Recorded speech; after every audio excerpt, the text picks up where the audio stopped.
माँ का आखिरी खत। रात के 12 बजे बज चुके थे। माँ कभी दरवाजे की तरफ देखती तो कभी एक नज़र घड़ी की तरफ। माँ की आंखों में और चेहरे पर चिंता साफ नजर आ रही थी। थोड़ी ही देर में दरवाजे की घंटी बजी। माँ ने काफी तेजी से दरवाजा खोला और सामने बेटे विक्रम और बहू मान्यता को देखकर पूछा, इतनी देर क्यों हो गई? मैं कब से तुम्हारी राह देख रही थी। माँ, मैं अब छोटा नहीं हूँ, तुम मेरी चिंता मत किया करो। विक्रम घर के अंदर प्रवेश करते हुए बोला, बेटा कितना भी बड़ा हो जाए माँ के लिए छोटा ही रहता है।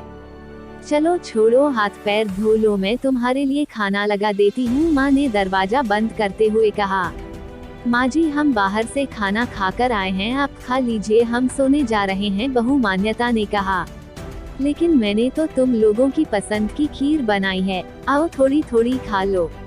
माँ तुझे एक बार में समझ में नहीं आता क्या? तेरी बहू ने कहा ना, हम बाहर से खाना खाकर आए हैं, क्यों परेशान करती है? जा तू खीर खा ले और सो जा, और हमें भी से शांति से सोने दे। माँ अकेले कैसे खीर खा सकती थी और उसे बिना खाए नींद कैसे आ सकती थी, क्योंकि बेटे के इंतजार में उसने भी कुछ नहीं खाया था। वो किचन में गई, एक गिलास पानी पिया और अपने रूम में चली गई। सुबह 10 बजे विक्रम की आंखें खुली। बाजू में मान्यता अभी भी सो रही थी।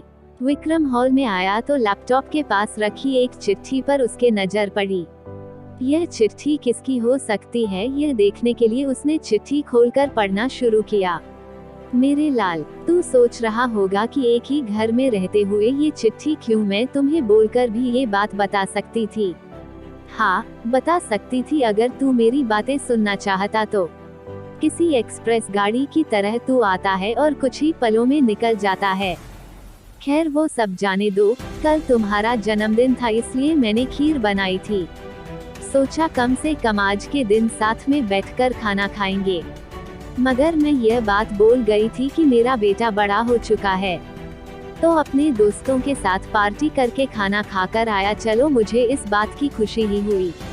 मेरी दवाइयाँ खत्म हो गई हैं। मैंने कुछ दिनों पहले तुझे दवाई की एक चिट्ठी दी थी, अगर वक्त मिले तो वह दवाई मुझे लाकर देना, मुझे थोड़ी राहत हो जाएगी।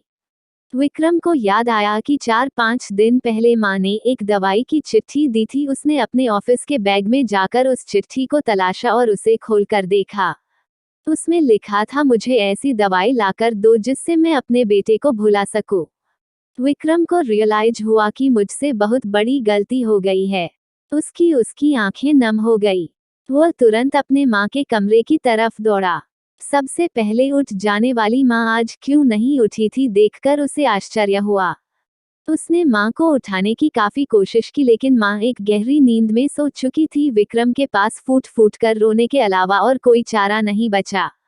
दोस्तों, यह कहने की जरूरत नहीं है कि माँ बाप जीवन में कितने मूल्यवान है। उनके रहते हुए ही उनकी सेवा करो, उनसे प्यार करो। वह चले जाएंगे तो कुछ नहीं कर पाओगे।